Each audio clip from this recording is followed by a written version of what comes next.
Hebrews, Hebrews, Hebrews. This is our non-Messianic Conversations. This is our Tuesday night Bible briefing.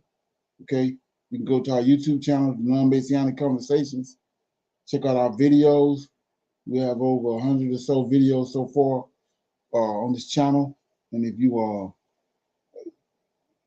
can check these videos out. They'll lead you to the truth of the Holy Scriptures. And if you like what you're hearing and receiving, I'm asking you to like, share, and subscribe to the channel. It'll be greatly appreciated. Okay, we have our cash app at the bottom of the screen for those that want to support this channel and help it move along. Okay, for those that don't know, this is a non-Messianic conversation. This is a non-Messianic channel. We deal with the Tanakh and the Torah. Tanakh being the Old Testament, so-called Book of Remembrance, and the Torah is the first 5 books of the Old Testament that was given to Moses by our Savior and our Redeemer and our Deliverer, the Lord of Hosts.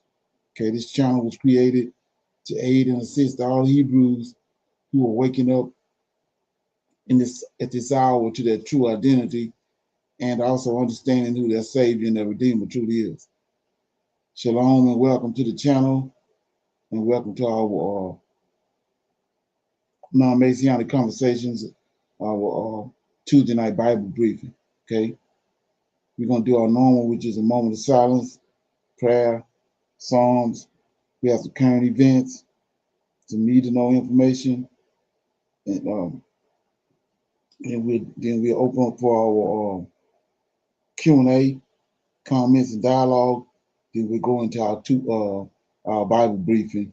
Okay, we have some topics and information and news that has come up in recent days, and we're gonna share that information, break it down, and we're gonna tie it to our situation as Hebrew Israelites. Okay, then we'll pick a scripture like we normally do. Then we'll close out. Okay. Just moment of silence is for the Lord of hosts and all that he's doing to bring about our prophesied deliverance in these last days. O Lord, righteousness and uprightness belong unto thee. Therefore, we come before thee at this hour, seeking our face and looking for righteousness and uprightness, that we may walk before thee as our servants David and Solomon, Samuel and Hezekiah did. Okay. For we desire to walk after thee, O Lord, to keep your commandments and your testimony and your statutes with all our heart and soul, and to perform the words of this covenant that was written down by your prophets. O Lord, allow thy face to shine upon thy people. Hear our plea. Hear and do, O Lord, and hide not thy face from us any longer, for we need you so very much at this hour. Peace be unto you. Okay. Read the song very quick. Okay. All right. Okay, I'll read Psalms 6. It's a prayer for mercy. Psalm of David. O Lord, rebuke me not in thine anger, and neither chasten me in thy hot displeasure.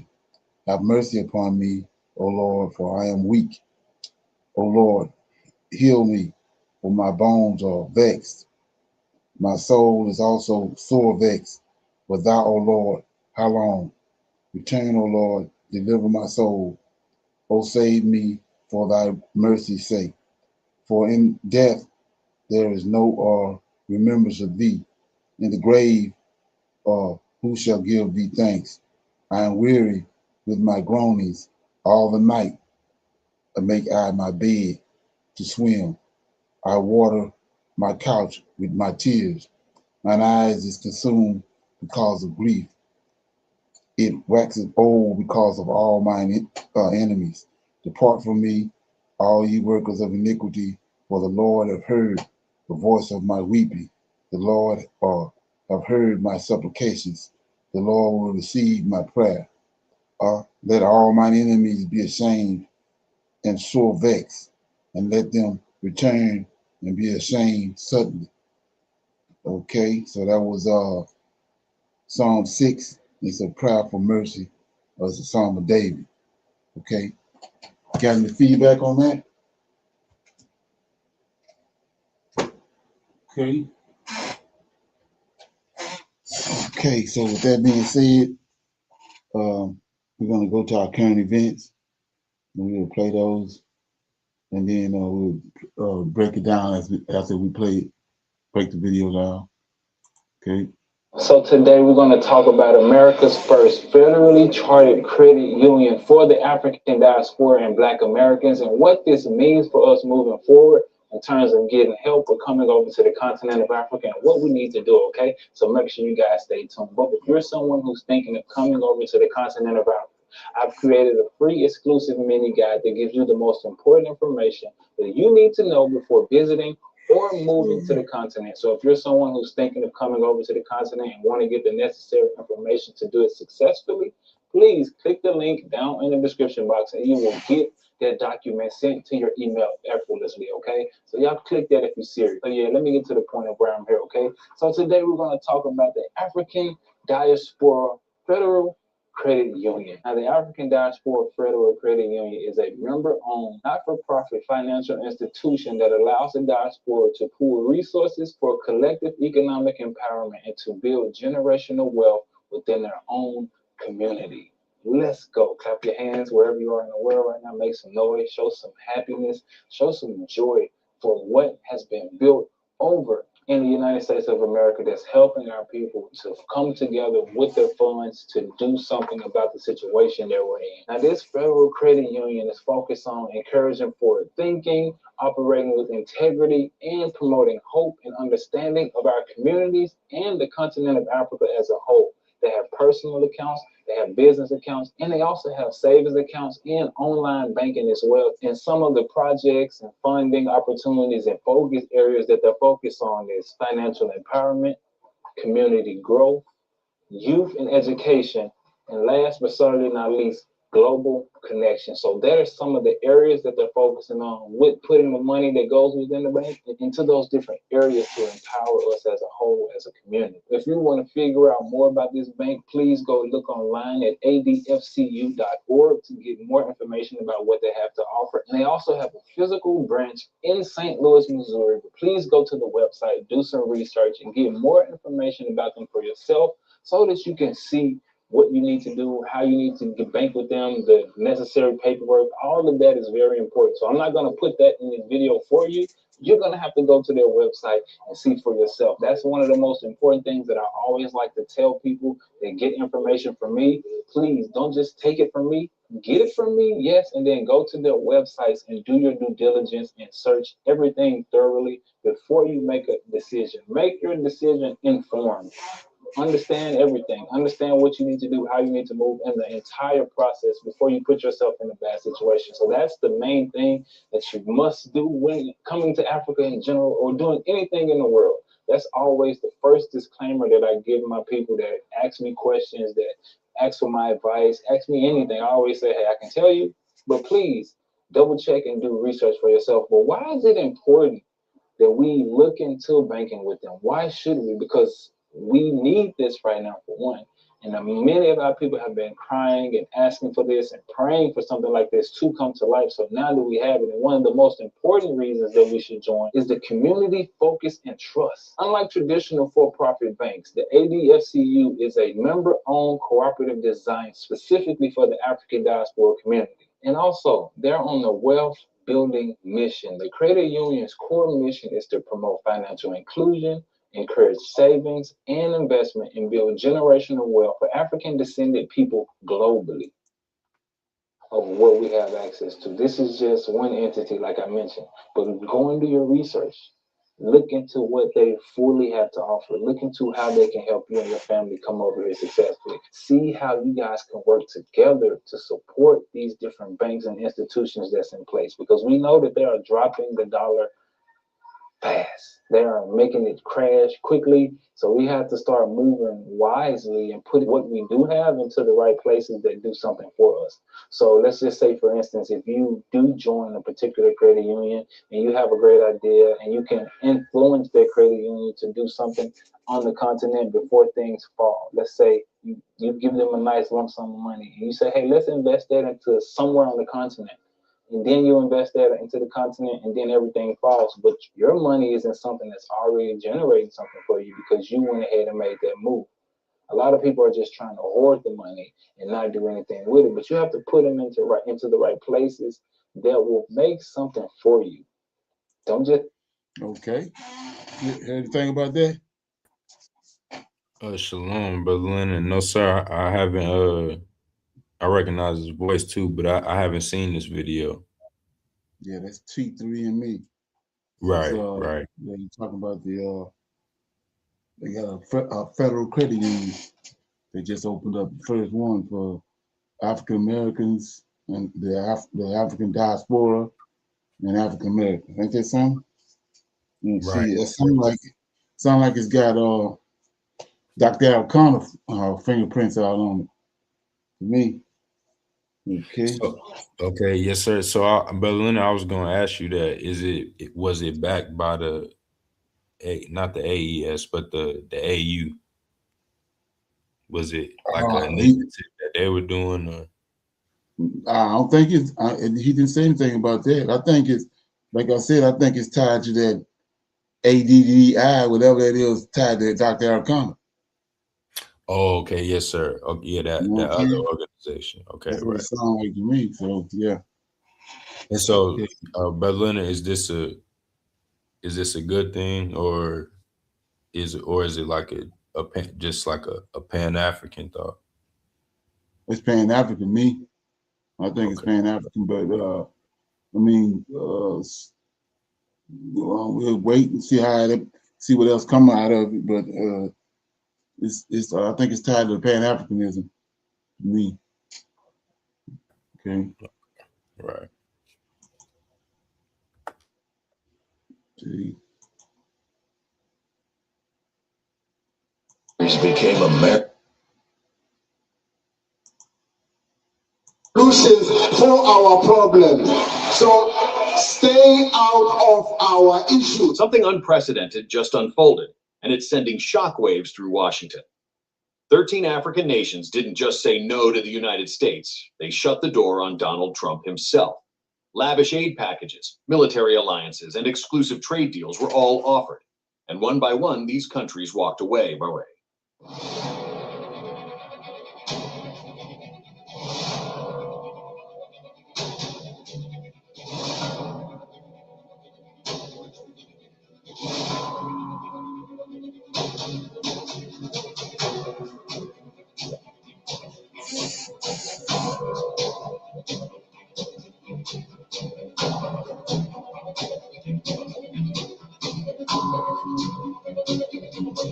In the world right now. And what his supporters say he represents is simple: African independence.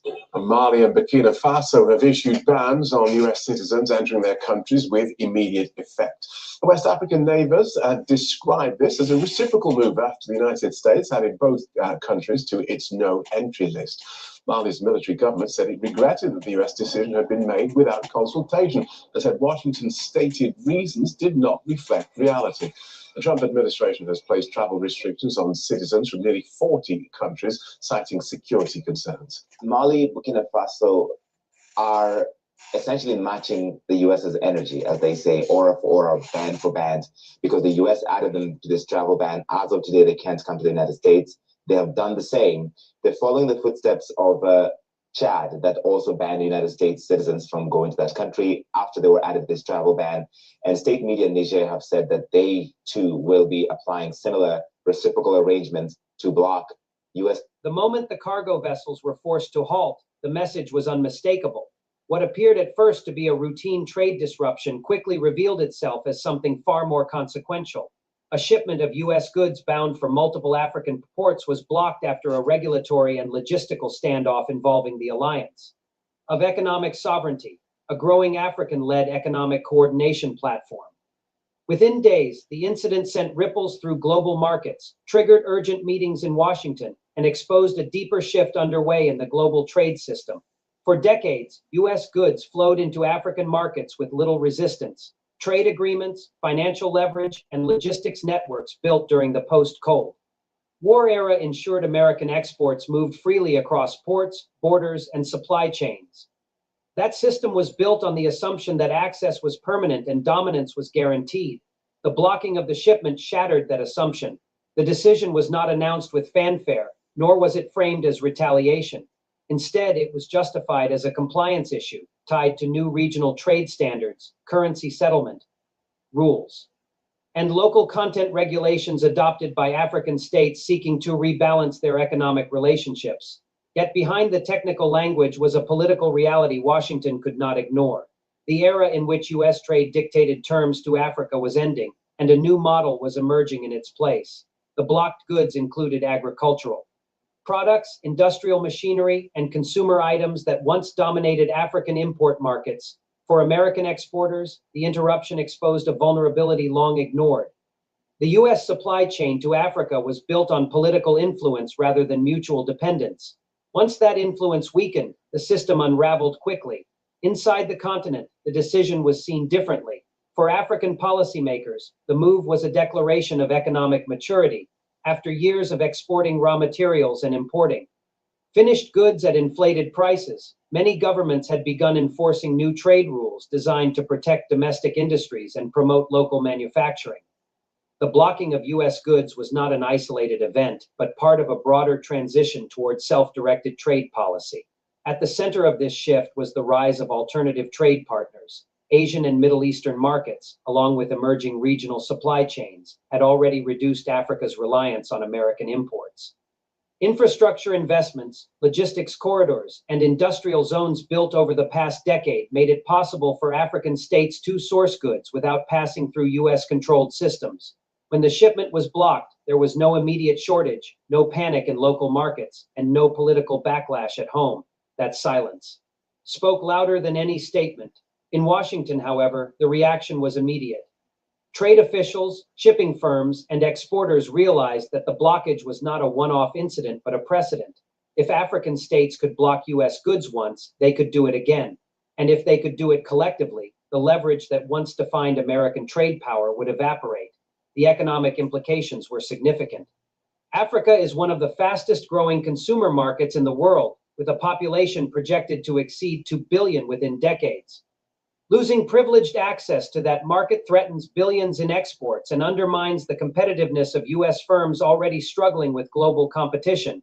More importantly, it signals the erosion of U.S. influence in regions where trade once reinforced political alignment, supply chains, and investing locally to meet new requirements. Others are exiting the market altogether.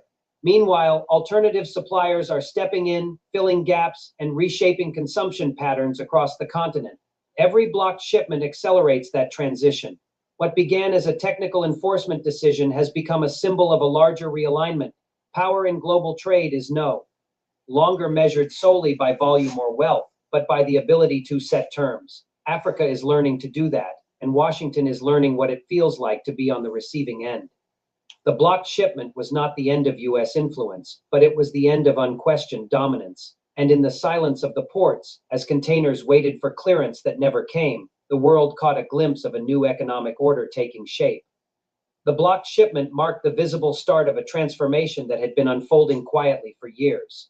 Long before containers were halted at ports, African trade officials had been rewriting policy frameworks, renegotiating logistics contracts, and building regional coordination mechanisms designed to reduce dependence on any single external power. The incident simply revealed that those mechanisms were now fully operational. For decades, African trade routes were designed to serve external markets first. Raw materials flowed outward, while finished goods flowed inward. Ports, shipping insurance, currency settlement, and regulatory standards were largely aligned with Western systems. This architecture made African markets predictable for exporters, but it also made them vulnerable. The new trade order emerging across the continent was designed to reverse that imbalance. The alliance of economic sovereignty was not created overnight. It evolved from years of frustration with trade arrangements that locked African economies into low-value roles. Its goal was not isolation but leverage by harmonizing standards. Across borders, the alliance removed the ability of external powers to play countries against one another. The blocked shipment was the first large-scale test of that unity, and it held.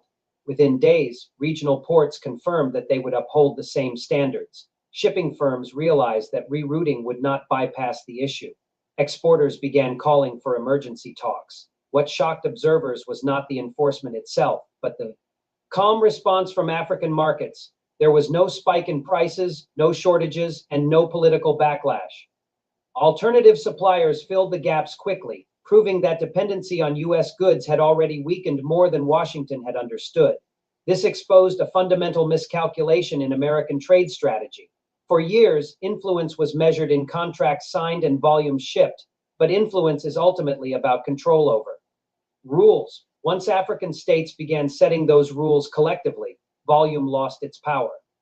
Inside the United States, the blocked shipment triggered a wave of internal reassessment. Export associations warned that Africa could no longer be treated as a secondary market. Trade analysts pointed out that similar enforcement actions could spread to other regions as countries observed Africa as success. The fear. Okay. Got any comments on that? What you think? Shalom, they don't need them. Exactly. Right. It sounds like Isaiah 60 to me. Right, yes, sir. One part of it, yeah. Because we're not gonna go backwards. We're going forward because we're dealing with prophecy. So, yeah, that's what these people don't understand. They're thinking that they're gonna make America great again, but that's out of the question. We're going forward instead of backwards. Okay. Right. So with that being said, I've got some neat information right here. I thought this was pretty interesting. I'm gonna play it, then we'll talk about it. Okay. Got to do with fast food. Now these Edomites designed that whole system to play against us. Okay. They told you fast food was about convenience. Quick meals for busy families. The American dream of efficiency and affordability. But what if I told you that behind those golden arches and secret recipes was something much darker? What if fast food wasn't just feeding America, it was systematically destroying Black America, one neighborhood at a time? Picture this. It's 1968. Dr. King has just been murdered. Over 100 cities are burning. When the smoke clears, something strange happens in Black neighborhoods across America. The grocery stores don't come back. The banks don't return. The insurance companies refuse to cover new businesses. But somehow, mysteriously, the fast food chains start moving in. Not immediately. They're smarter than that. They wait just long enough for people to get desperate. Then they arrive like saviors, offering cheap food and franchise opportunities to communities that had been abandoned. The Mediterranean diet is the world's healthiest diet, and Factor makes it easy. An accident. This wasn't market forces. This was a calculated takeover that would span decades and destroy generations. While white suburbs got fresh supermarkets and family restaurants, Black neighborhoods got drive-thrus and dollar menus. They called it urban development. They called it economic opportunity. But what it really was the creation of a new kind of segregation. One that didn't care where you sat, but controlled what you ate, how long you lived, and whose pockets your money filled. By the end of this video, you'll understand how fast food corporations helped build a system of economic control that makes the old Jim Crow look simple by comparison. Let me take you back to April 4th, 1968. Martin Luther King Jr. is dead, and America is on fire. Detroit, Chicago, Baltimore, Washington, D.C., over 100 cities explode in rage and grief.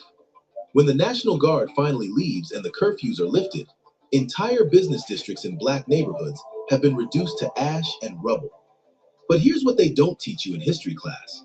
Most of those businesses never came back. The insurance companies showed up with their clipboards and their calculations, took one look at the damage, and made a decision that would reshape Black America forever. They refused to pay out claims. They canceled policies. They redlined entire neighborhoods, declaring them too risky for coverage. Without insurance, banks wouldn't loan money for rebuilding. Without loans, there could be no new grocery stores, no pharmacies, no restaurants. The very businesses that had anchored these communities for generations were effectively banned from returning. Sarah Jackson owned a grocery store on 12th Street in Detroit before the uprising. 3 generations of her family had shopped there, worked there, built their lives around that corner store. After the fires, she applied for insurance to rebuild. The company told her the neighborhood was now classified as high risk. The premium would cost more than her entire annual revenue. Sarah Jackson never reopened her store. Neither did the Johnson family's restaurant down the street. Neither did the Williams Brothers pharmacy on the corner. Multiply Sarah's story by thousands, and you begin to understand what really happened in the aftermath of 1968. This wasn't just property damage. This was economic amputation. Entire food systems that had sustained Black communities were surgically removed, leaving behind empty lots and hungry people. And into this manufactured void, the fast food chains began to circle like vultures. But that's just the beginning of how they weaponized Black hunger for profit. If you want more hidden stories like this, subscribe to Black Stories Untold. Now, back to how corporate America turned tragedy into opportunity. The first McDonald's in a Black neighborhood wasn't built in 1968. That would have been too obvious, too cruel even for them. No, they waited. They studied. They let the desperation marinate for a few years, while white families fled to the suburbs, taking their grocery stores and sit-down restaurants with them. By 1972, when the first golden arches went up in devastated Detroit, it looked like salvation. Herman Petty was one of the first Black McDonald's franchise owners in the country. In 1972, McDonald's corporate approached him with what seemed like the opportunity of a lifetime. They would help him open a restaurant in his own community. They would provide training, marketing support, and the backing of America's fastest growing restaurant chain. What they didn't tell Herman was that he was part of an experiment, a test to see if Black franchise owners could be used to extract wealth from Black communities more efficiently than white owners ever could. The numbers tell the story. Herman's McDonald's in Detroit generated over $2 million in revenue in its first 5 years. Sounds impressive, right? Here's what's not impressive. Herman's take-home profit averaged about $40,000 a year. Meanwhile, McDonald's corporate collected franchise fees, rent on the property they own, forced purchases of equipment and supplies, and advertising fees. For every dollar that walked through Herman's door, about 85 cents walked right back out to corporate headquarters in white suburban Chicago. But even that wasn't the most insidious part. See, McDonald's had done their homework. They knew that Black communities had higher rates of diabetes and heart disease even before fast food arrived. They knew that poverty meant people were looking for cheap calories, not healthy options. They knew that in neighborhoods without full-service grocery stores, fast food would become not just convenient, but necessary. They weren't just opening restaurants, they were creating dependency. The marketing strategy was surgical in its precision. McDonald's began pouring advertising dollars into Black radio stations, Black magazines, and Black community events. They sponsored basketball tournaments in neighborhoods that had no grocery stores, but 3 fast food restaurants within a 2-block radius. They hired Black advertising executives who understood exactly how to make processed food feel like community, how to make corporate profits feel like Black pride. By 1980, something unprecedented was happening in urban America. For the first time in human history, there were neighborhoods where it was easier to buy a Big Mac than an apple, where children could walk to 5 different fast food restaurants, but couldn't find a single place to buy fresh vegetables. This wasn't happening by accident, and it wasn't happening in white neighborhoods. But what they did next would make this look like child's play. The 1980s was when fast food corporations stopped pretending they cared about nutrition and went full predator. They had spent a decade testing their strategies, and now they knew exactly what worked. The crack epidemic was devastating Black communities. Unemployment was skyrocketing, and Reagan was cutting food assistance programs. Families that were already struggling now faced even deeper poverty, and the fast food industry saw opportunity. KFC launched a marketing campaign specifically targeting what they called urban consumers. Internal documents from the era, obtained through later lawsuits, show they studied shopping patterns, family structures, and even welfare payment schedules to maximize their marketing impact. They learned that many families received government assistance on the 1st and 15th of each month, so they timed their promotions accordingly. They weren't just selling food, They were designing a system to capture as much government assistance money as possible. Burger King took a different approach. They focused on children. Their marketing research showed that brand loyalty formed as early as age 3, and that children in single-parent households had more influence over family food decisions. So they flooded Black neighborhoods with playgrounds, birthday party packages, and toys designed to create emotional connections between toddlers and burgers. They were literally programming the next generation to crave processed food. But McDonald's was the most ruthless of all. They pioneered what marketing experts now call cultural embedding. They didn't just advertise to Black communities, they made themselves seem essential to Black culture. They sponsored church events, community festivals, and school fundraisers. They hired Black celebrities not just for commercials, but to become public advocates for the brand. When a McDonald's opened in your neighborhood, they made it feel like a Black business, even though every important decision was made by white executives in suburban boardrooms. The results were exactly what they had planned. By 1990, the average Black family was spending nearly twice as much of their food budget on fast food as white families. Children in Black neighborhoods consumed fast food an average of 3 times per week, compared to once per week for white children.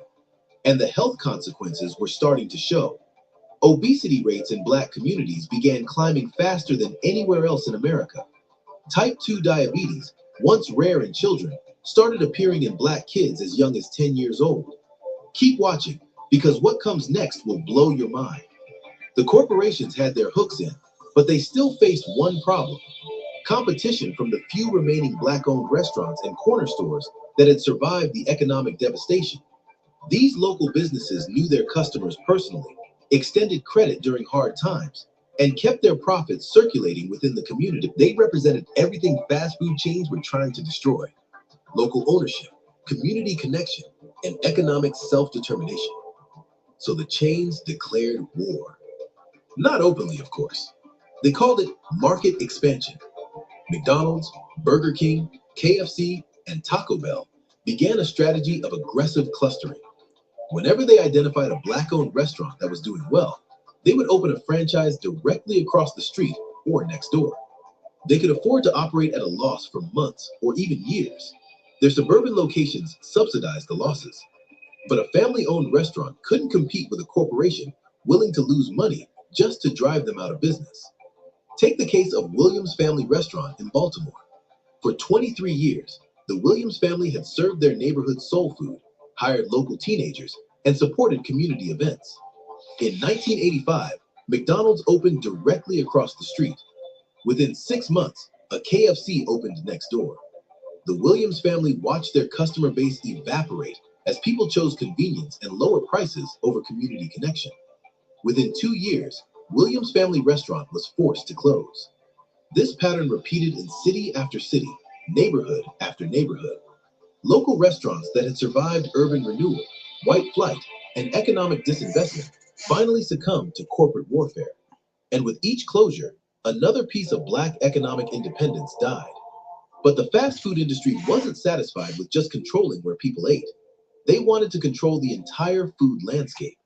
They began lobbying city councils to change zoning laws in their favor. They pushed for restrictions on street vendors and food trucks that might offer healthier options.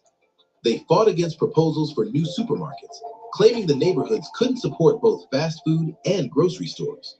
In Detroit, documents later revealed through Freedom of Information Act requests show that McDonald's corporate lawyers helped write zoning legislation that made it nearly impossible for full-service grocery stores to open in certain neighborhoods, while making fast food restaurant permits almost automatic. They weren't just opening restaurants, they were rewriting the laws to ensure they would never face real competition again. The most devastating part was how they weaponized Black entrepreneurship against Black communities. The franchise system was designed to look like Black ownership while maintaining white control. Black franchise owners took all the financial risk, worked 80-hour weeks, and faced community backlash when people realized how unhealthy the food was. Meanwhile, corporate executives collected guaranteed profits and maintained plausible deniability. If anyone complained about fast food destroying Black health, they could point to Black franchise owners and claim it was Black-owned business. And this is where everything connects. By 1995, the transformation was complete. Neighborhoods that had once sustained themselves with locally owned grocery stores, restaurants, and markets now depended entirely on corporations headquartered in white suburbs. Money that had once circulated within Black communities, supporting Black jobs, Black entrepreneurs, and Black wealth building, now flowed out every single day to shareholders who had never set foot in these neighborhoods. The health consequences were exactly what any rational person would have predicted, and exactly what corporate executives had to have known would happen. Obesity rates in Black communities doubled between 1980 and 2000. Diabetes rates tripled. Heart disease, stroke, and hypertension all skyrocketed. Okay, what you think? Shalom, brother Leonard. I mean, I've seen that a lot in the inner cities, the not having grocery stores. They call it food deserts. And then Okay, right, yes, sir. And then so like the video was saying too, with them not having grocery stores and things like that accessible, what is close is gonna be a Taco Bell or McDonald's or something like that. And then exactly. yes, sir. Then they marketing it to us, thinking that it's cool because I was definitely eating McDonald's every day in high school. Oh yeah, exactly.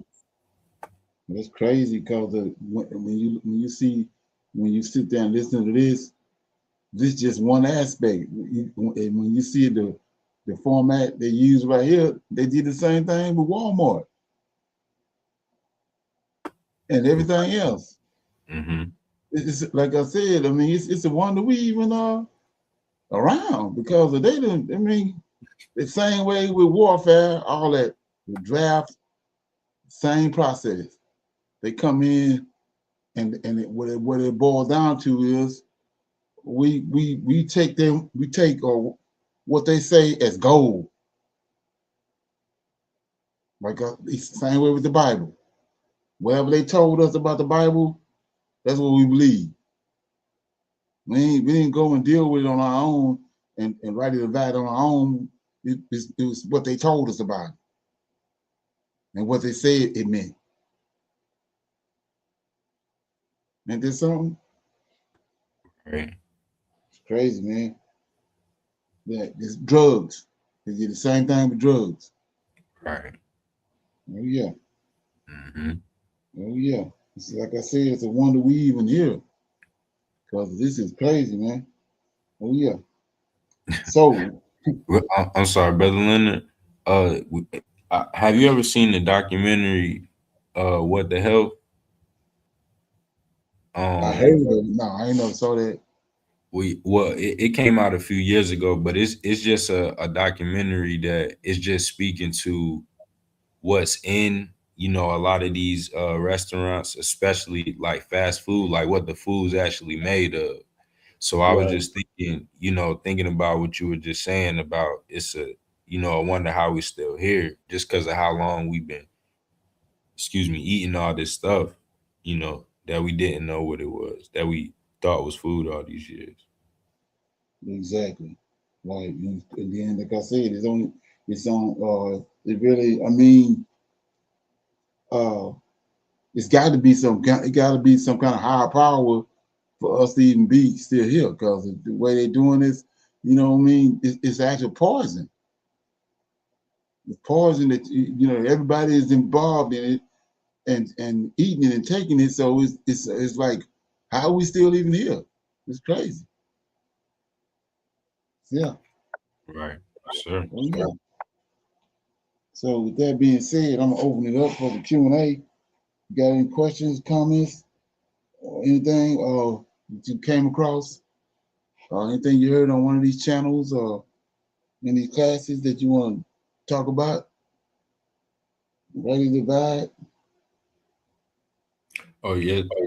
Yes, sir. The Ebed in Jeremiah, Ebed Malak, the Ethiopian eunuch. Okay.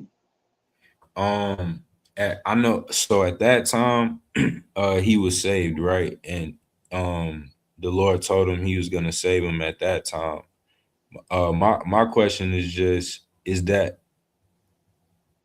I might need to go read it so I can say my question right. But I'm trying to say, like, I know that's how, like, people are maybe tying that to Haile Selassie or something like that.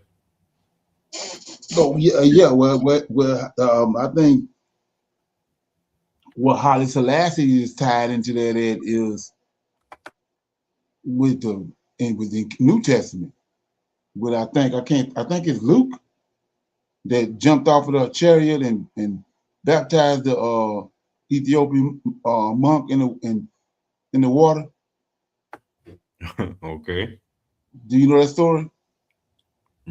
No, sir. I'm not familiar with that one. So. Yeah, Luke, I think it is. He was in the New Testament that he came across this Ethiopian monk, Ethiopian eunuch, and he inquired him about Jesus, about Christianity, about who Jesus was and how can he be saved. And Luke was on a chariot, and he jumped. He lit off the chariot and took the Ethiopian dude and baptized him. That's the connection to Christianity with Ethiopia. Okay. That's what started it. Mm-hmm. Right. So that's what that is. And that's what Haile Selassie coming in at. Just like what happened with the Europeans, with the Crusades. But the verse you talking about, what is portraying to me is that the Most High, after what that guy done, after the Ethiopian guy saved Jeremiah, right? Obeyed the Lord, and he saved Jeremiah. He said Ethiopia is not gonna never always gonna have a man before him. So you say, what are you talking about? Remember Jeremiah 35 with the Rechabites. Right. Mm-hmm. So when he said always gonna have a man, that you're not gonna never or lack a man to stand before me, they're saying that his lineage is never gonna go away, or that nation is not gonna ever go away. There's always gonna be somebody, always gonna be a remnant out of that nation that he's gonna uphold according to what that Ethiopian done. And the same thing with the Rechabites. That's the meaning of that. When he says you're always gonna have a man to stand before me. Right. Yes, sir. So that stands forever, right, brother? Right. So after, or does it after? Right. That's why I'm saying that's the reason Ethiopia is still here today. Okay. Right. Okay. You know what I'm saying? Yeah. Because he's looking over them. Yeah, Wow. because of that. And we see that the house of David, he got that same oath with the house with David, right? Okay. Right. And with Aaron, always Right. gonna have men. It means he's always gonna have a lineage out of David. It's always gonna be a lineage out of Aaron. Always gonna be a lineage out of Ethiopians and a lineage out of the Rechabites. That's what that means. So them the strangers. Right. They're strangers, but the Lord made an oath to them. All right. And so they got an oath. Are they gonna be dwelling in Israel or dwelling in their land? Or I know that ain't necessarily important, but Well, he says that in the last days, when the temple and all that, and we return every nation outside of Israel that don't come on the feast days is not gonna get rain. right. So Okay. that's the way I'm looking at that. Yeah.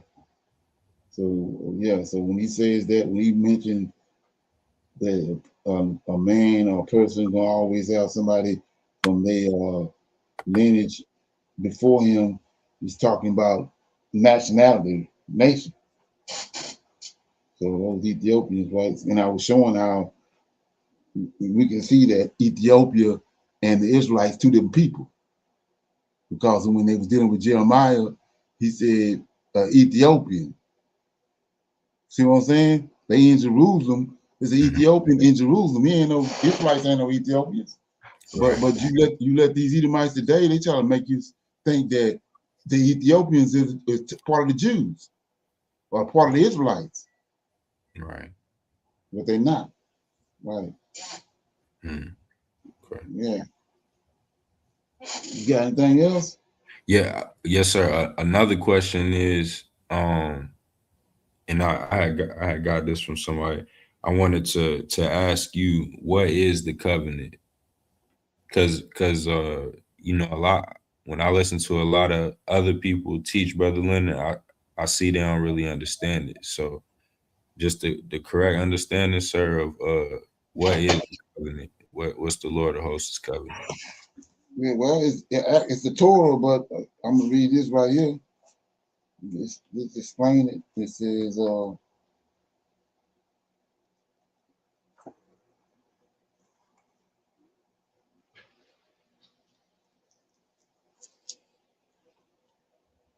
okay, Ezekiel 37, starting at verse 23, says, well, I started 22. I will make them one nation in the land upon the mountains of Israel. One king shall be king over them all, and there shall no more be two nations, neither shall they be divided into two kingdoms any more at all, neither shall they defile themselves any more with their idols, nor with their detestable things, nor with any of their transgressions, but I will save them out of their dwelling places wherein they have sinned, and I will cleanse them, and so shall they be my people. I will be their God, and David my servant shall David my servant shall be king over them, and they all shall have one shepherd, and they shall also, here you go, walk in my judgments, observe my statutes, and do them, and they shall dwell in the land that I have given unto Jacob my servant, wherein your fathers have dwelled, and they shall dwell therein, even they and their children and their children's children forever. And my servant David shall be their prince forever. Then here you go, 26. Moreover, I will make a covenant of peace with them. It shall be an everlasting covenant with them, and I will place them in their own. I will place them and multiply them, and I will set my sanctuary in the midst of them forevermore. So, it's law, statutes, that's the Torah.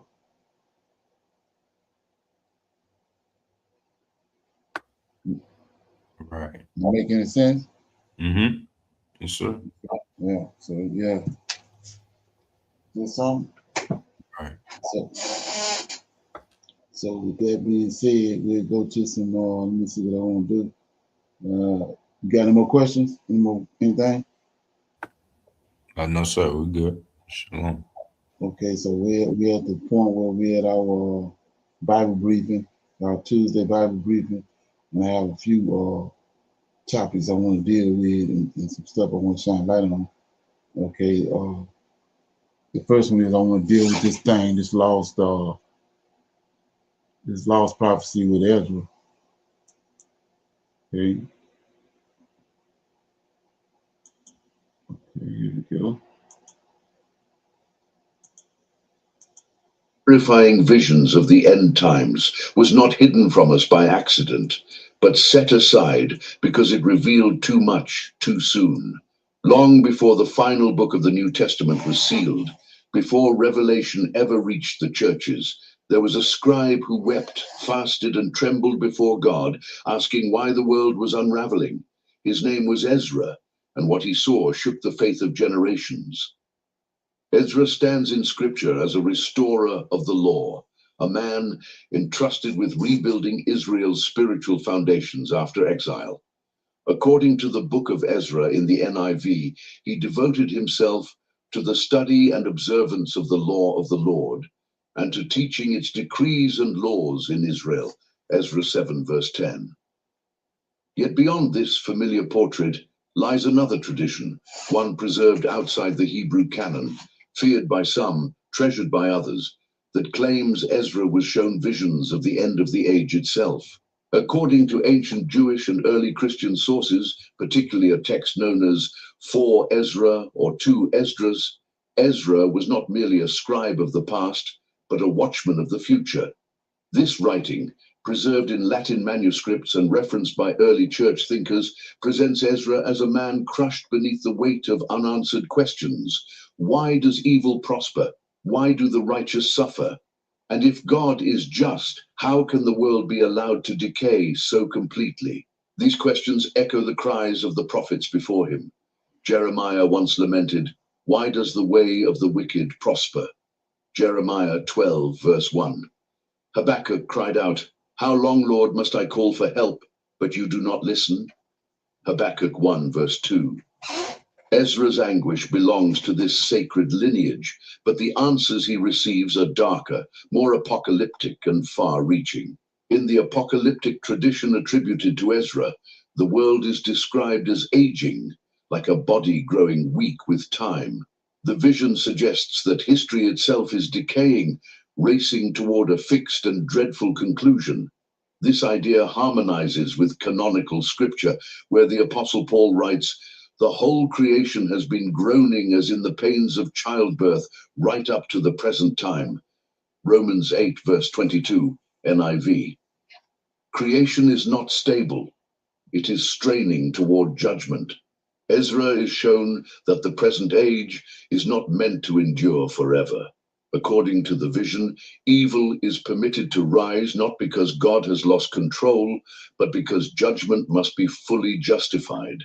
This mirrors the vision given to Daniel, where beasts rise one after another, each more terrible than the last, until finally God intervenes.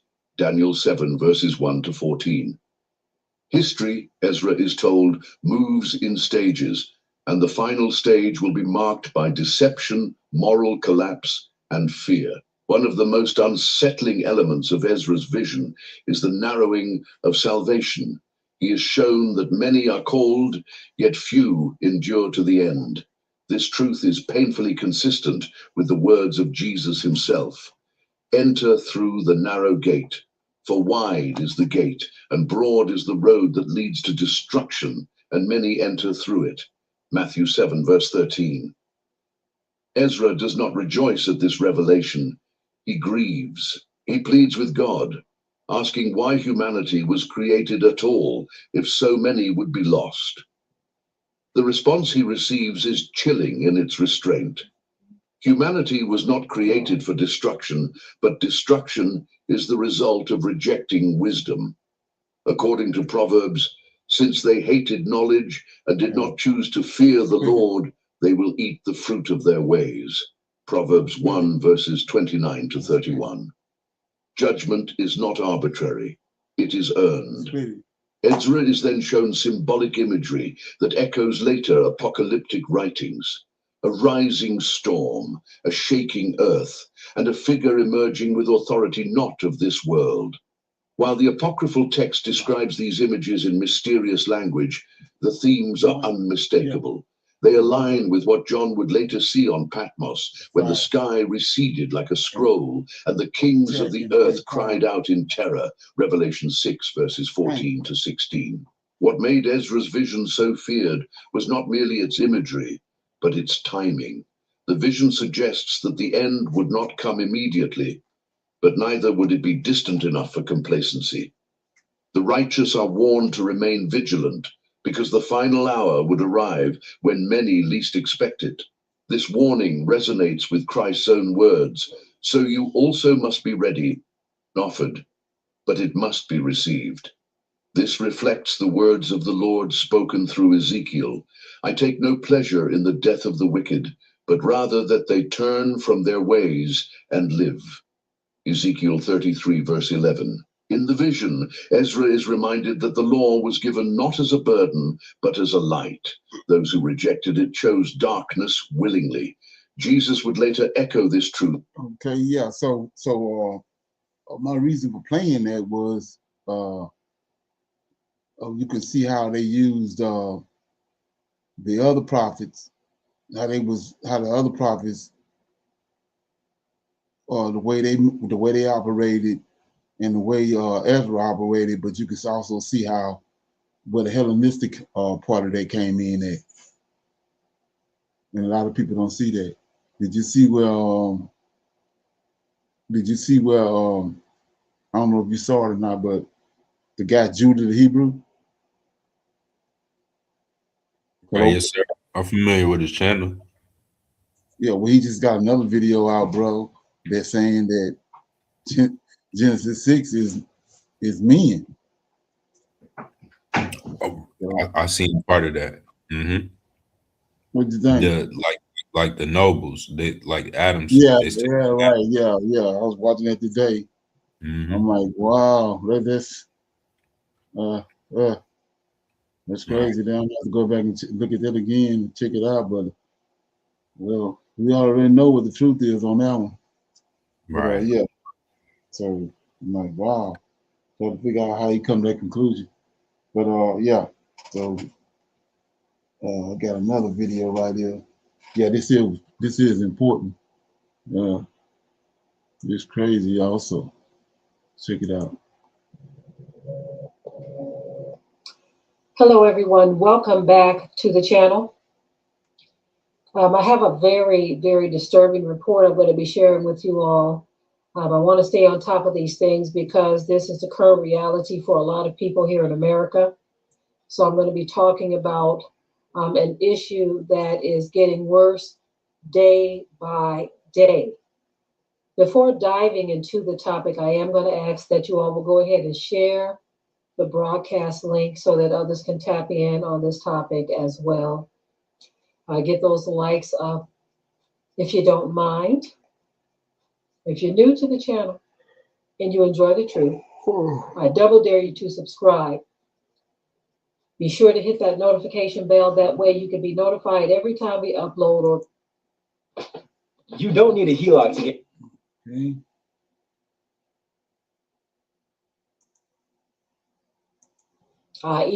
Even the working class are facing this issue. Of course, the governments of various states, they're not doing anything to being faced with homelessness. This is a crisis. As a matter of fact, it is beyond crisis at this point. Even the working class are facing this issue. Of course, the governments of various states, they're not doing anything to try to fix the situation at all. I do believe that a lot of this stuff is very intentional because they are allowing these companies to come in and hike prices up to where people can't even afford to live in America. Even in some of the poorest regions, they are allowing price hikes that are out of reach for the average person. These are those perilous times that the Bible spoke of. It says that perilous times are going to come in the last days. They are here. And this is definitely one of those signs and markers that you are to look at. So I am going to go ahead and share this report with you all because I want you to see and hear what's actually going on. Many of you already know, but for those of you who are not paying attention, we have to understand that injustice anywhere is a threat to justice everywhere. We cannot afford to sleep on these things because it is going to get to the point where people are going to have to move in and help one another out. That's the point that is going to get to. Okay? Take a listen at this. And of course, you know, I will be right back. Living in a vehicle on your own land, where it's restricted and why it happens. Living in a van, RV, or car on your own. Are you seeing that around there where you at? You seeing the signs of this? Of Rent being higher and things like that. What people out they living out of their cars and stuff. Oh yeah, Does it look like it escalated? I have seen more homeless people. I haven't seen more. Yes, sir. So it looked like it escalated? Around here, I have noticed more people with little tents. Okay. Like, but in little tucked out places, like behind stores. Okay. Whether behind liquor stores or behind like storage buildings. Yeah, Okay. a few little people like that around here. Wasn't like that last year. Okay. Property sounds like the ultimate expression of freedom, but in many parts of the US, it's restricted or outright illegal, not because of state laws, but because of local zoning codes, RV residency rules, and utility requirements. Many states have cities and counties where living in a van or RV is illegal even on private land. Some states have broad restrictions that make long-term vehicle living nearly impossible without hookups or permits. Yeah, so this is what I was talking about, how like, these people way ahead of the game on 25 years or so ahead of the game on us. So the same way we just saw what they did with the when the riots and the King and all that, and then how they came in with the soul food, I mean with the McDonald's and all that, right here. They already, before they bringing all this drama on us with 2025, but they already got all these policies in place. They already had them in place before they started this. So now that they implementing what they want to do, they already got everything in place. Check this out. The legality varies dramatically by county, not just by state. Below is a structured breakdown. States and cities with significant restrictions. 1, California. They already put all California has some of the strictest local rules in the country. Right. Common restrictions. No vehicle habitation on residential property without permits. RVs must be connected to sewer. So like I said, so guess what's going to happen? All these niggas with mass migration back in the day to those cities. Now it's really a mass migration back to the south. Okay. Water and electricity to be considered habitable. Many cities, Los Angeles, San Diego, San Jose, ban sleeping in vehicles on public streets. Why? Housing codes classify RVs as temporary structures. Cities cite sanitation, fire safety, and neighborhood zoning. 2, Florida. Florida recently passed laws restricting public camping and sleeping in vehicles statewide. Restrictions. Counties cannot allow overnight camping or vehicle sleeping in public areas unless they provide security, restrooms, and services. Many counties extend these rules to private property, requiring hookups or permits. Why? Statewide push to eliminate public encampments. 3, Colorado. Colorado mountain towns and front range cities have strict rules. Restrictions. RVs cannot be used as permanent dwellings without permits. Many counties require septic systems and utility hookups. Some areas ban RV living entirely on residential lots. 4, Washington and Oregon. Both states have cities with strict anti-vehicle habitation laws. Restrictions: no long-term RV living on private land without approved utility connections. Some counties require the RV to be in an RV park, not on private land. 5, New York and New Jersey. These states have dense zoning codes. Restrictions: RVs cannot be used as permanent residences. Sleeping in a vehicle is banned in many cities. Private land use is tightly regulated. 6, Texas. Texas is more lenient overall, but many cities restrict RV living. Restrictions: RVs must be in approved RV parks. Some counties require septic hookups and inspections. 7, states with widespread county-level restrictions: Georgia, North Carolina, South Carolina, Tennessee, Kentucky, Ohio, Michigan, Pennsylvania. These states often require a permanent foundation, approved septic, utility hookups, compliance with residential building codes. Why is it illegal in so many places? The sources highlight several reasons. 1, zoning laws classify RVs as temporary structures. Counties often require a permanent dwelling to meet building codes. Sanitation and septic requirements. Many counties require a permitted septic system, which vehicles don't have. 3, fire and safety regulations. Local governments argue that RVs are not built to residential fire standards. 4, neighborhood pressure. Homeowners associations and city councils often push for bans to protect property values. States that are more lenient: Arizona, New Mexico, Nevada, Utah, Wyoming, South Dakota, Missouri, Arkansas, Alabama. Even in these states, rules vary by county, but rural areas are generally more permissive. What can people do if they have no other options? This is the part most people need, but rarely get clear guidance on.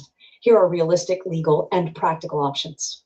1, move to a county that allows RV or vehicle living. Some counties explicitly allow RVs as primary residences, long-term vehicle habitation, off-grid living.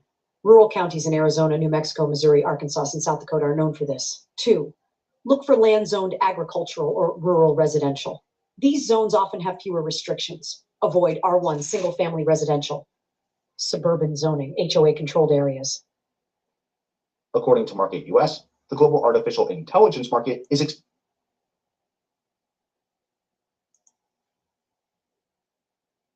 long-term campground. Many RV parks offer monthly rates, utility hookups, legal residency. This is often the safest option for people in transition. 4, get a temporary dwelling permit. Some counties allow 6-month or 12-month RV living, extensions if you're building a home, seasonal or hardship permits. Live on someone else's rural land with permission. In many rural counties, this is legal as long as you don't create waste issues. No stability. When people can't afford a place to live, families break apart, children struggle in school, health declines, communities become unstable, homelessness rises, crime and desperation increase. Said, well, stay mobile. And I said to myself, stay mobile, so just drive from what, city to city, state to state? Most people can't even afford to drive like that, because if you can't afford a place to live, what makes you think a person can afford to just stay mobile and drive? That is a stupid response to a person's situation when they're homeless. Stay mobile. As if sleep isn't needed. That just shows you that we are living in some very trying times under a regime of officials who don't care about you, whether you live or die. Okay, you got any feedback on that? What you think? I think she's right, Brother Leonard. That they could care less, about the well-being of the citizens. Right. And there's some. So here we go right here. I played that to play this.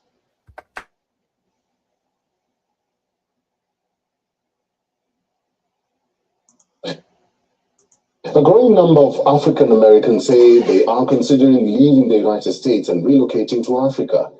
Those who've made the move cite the need to connect with their history and find a better life. And while Trump's not a direct reason to leave, they say the political environment is. Here's a report. It took years for Anne-Marie Crawford to become an American citizen after she left Jamaica, where she was born. I don't think we are really welcome here, just to work and put money in their pocket. She's lived with her family in Atlanta for nearly 30 years. Now President Trump's back in office, she wants out. She says they felt warmly welcomed here in Nairobi. And you can't legislate the opinions of man.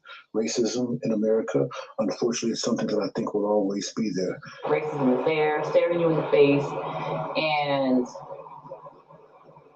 I am not sure if there's any way around it or out of it or anything that will fix it. And this is the reason why we left. I've been in Uganda for about 2 years, off and on. Now this year I decided to stay permanently. So I chose it to be here because the cost of living is much more maintainable, and I don't feel like I'm in danger anymore. Like there's other things that I have to be worried about, but I don't feel like a target. I don't feel like someone wants to take my life or wants to control my life just because of my color. Austin Holloman, an American YouTuber, has lived in various countries for almost a decade. 9 months ago, he settled in Kenya. Holloman, who often films his daily life, says he felt that the social fabric in the US was broken. In contrast, he felt socially accepted in Kenya. So I picked Kenya In 1977, Ford F-Series became a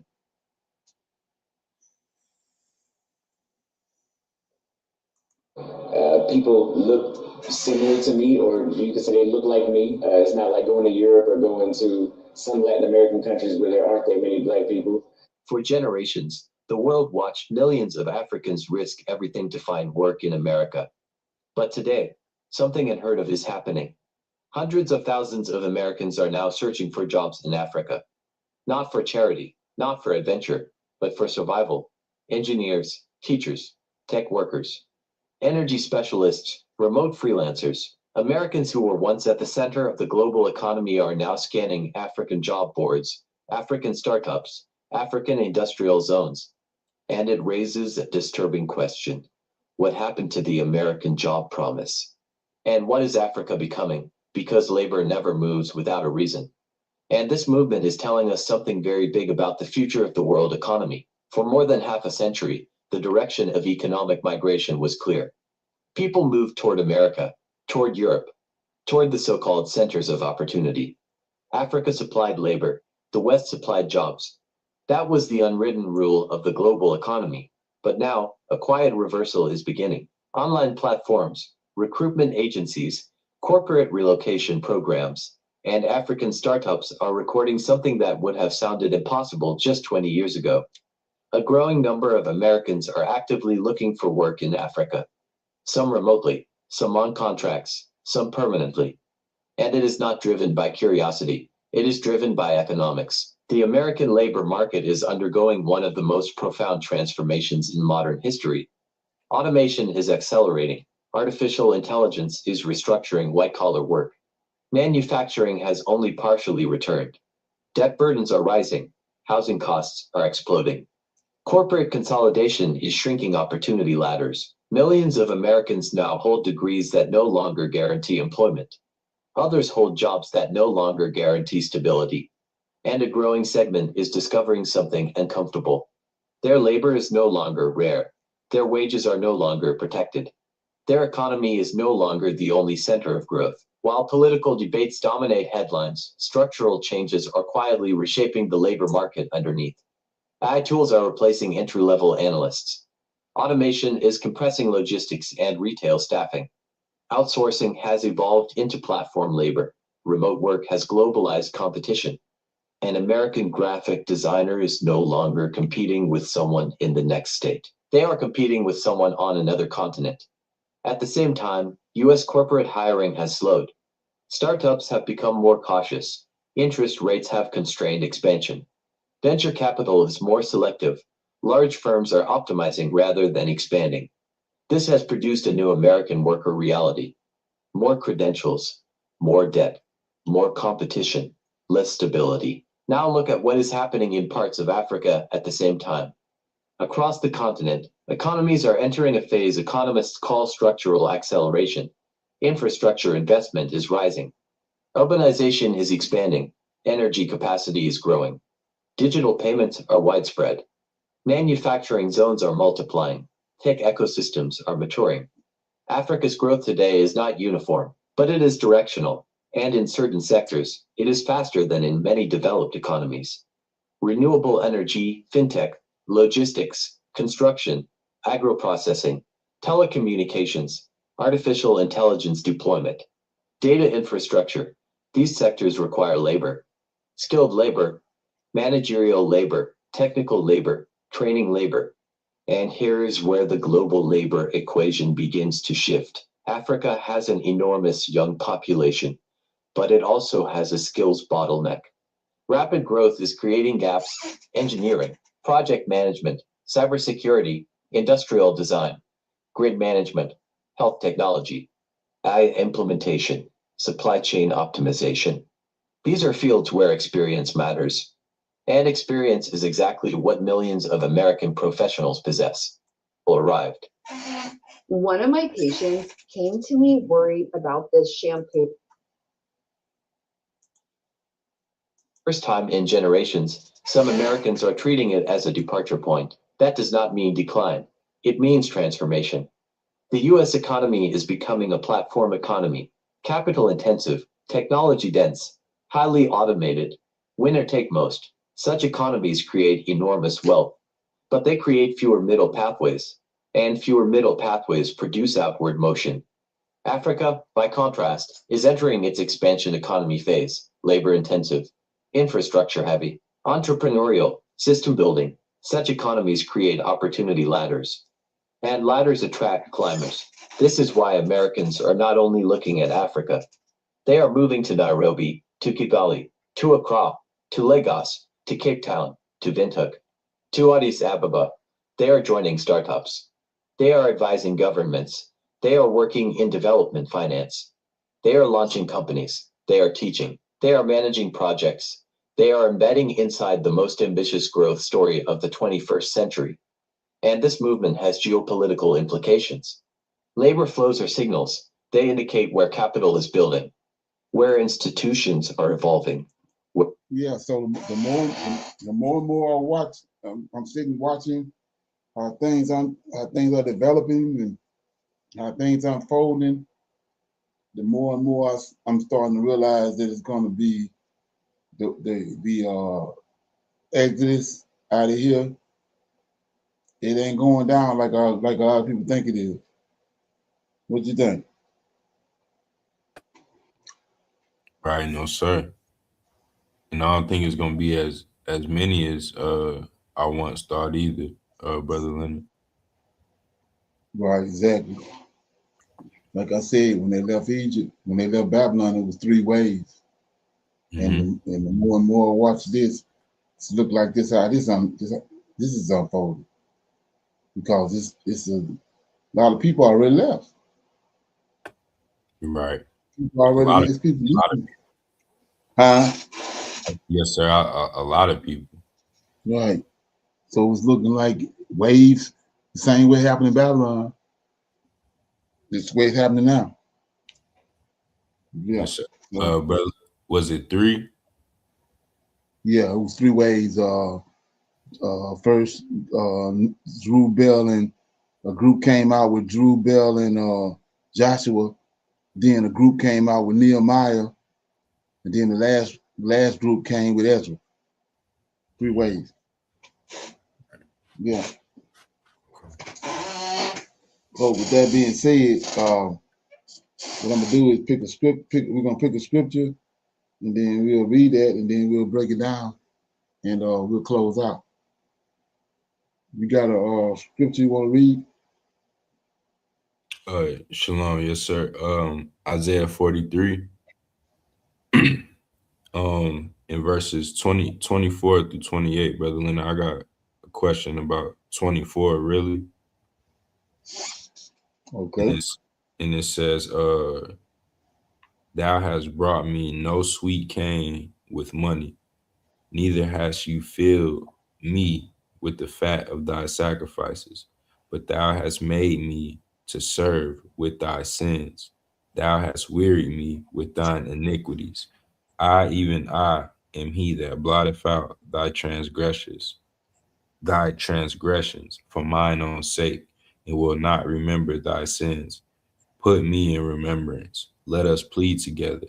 Declare thou that thou mayest be justified. Thy first father hath sinned, and thy teachers have transgressed against me. Therefore I have profaned the princes of the sanctuary, and have given Jacob to the curse, and Israel to reproaches. And Shalom, that was Isaiah chapter 43, verses 24 through 28. Okay.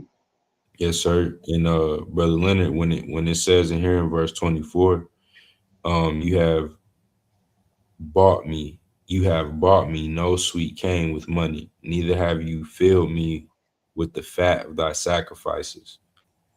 But my question is the last part of the verse, but thou hast made me to serve with thy sins, thou hast wearied me with thine iniquities. So when you understand who the Lord of hosts is, he's the judge, right? Right, yes, sir. And he's overseeing, right? Right. Mm-hmm. Who put him overseeing? The Creator, the Most High. So he's a servant to the Creator. Mm. So when we sin, he got to deal with that. We always going to Exodus 23 and 20, right? Right. Yeah, the Lord of hosts, Yahweh talking and tell Moses that I'm leaving, but this angel gonna stay here, and he's not gonna pardon your transgression. So that's what he means. The Lord of hosts is telling you wearying me with your sins. I could be doing something else, but I got to deal with this because y'all disobedient. You sinning. And the precept from that is Zechariah 3. I'm always going there. Tell you who it is that's overseeing is this angel. He said, he told those other angels that were standing by him, Zechariah was standing in front of him, and he told them to clean him up, take the filthy rags off of him, clean him up, put a fair mitre on his head and a crown, and then he caused the sins to pass away. That's the same person that's talking in Isaiah 43. Right. Ain't that something? Yes, sir. And those are the examples I keep saying right there. If people, you really want to know the truth of the matter, all you gotta do is go to the scriptures, and then you start breaking the scriptures down, and then it's a whole nother story unfold. Because I had somebody reading that the other day. They started out. When you started out, it tells you that Zechariah is standing before an angel, right?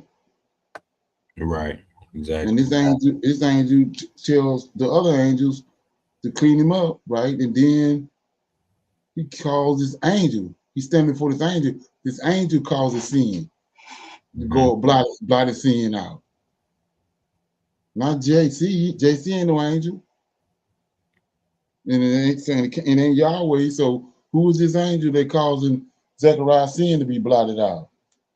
The same one right there. It's talking right there in Isaiah 43:24. He's overseeing. He's the judge.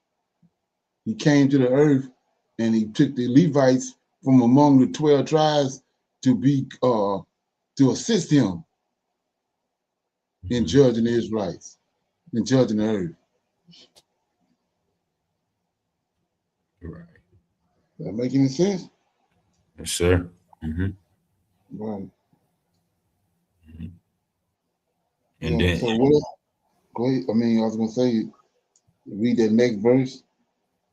okay. And I, even I, am he that blotteth out thy transgressions for mine own sake, and will not remember thy sins. Right. So we saw the example was Zechariah chapter 3, right? Right. Exactly. So we see right here, and so he's saying that they causing him, they bring a drum on him because he have to deal with it, because he can't not deal with it. He can't be defiled, because he's the one that's on the right hand side of the Creator.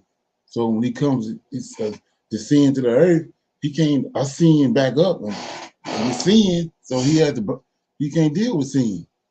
So that's why he's saying you bring a drum on me because you're sinning, and then I have to deal with it. Okay? Yeah, you had something else? Just Brother Leonard, that it the verse 28. Therefore I have profaned the princes of the sanctuary and given Jacob to the curse and Israel to reproaches. But more so just the first part of that verse where he's talking about the priests and Levites right here, right? And therefore I have profaned the princes of the sanctuary. Right. Yeah, he had to deal with them. Like he said, we just read in Zechariah, in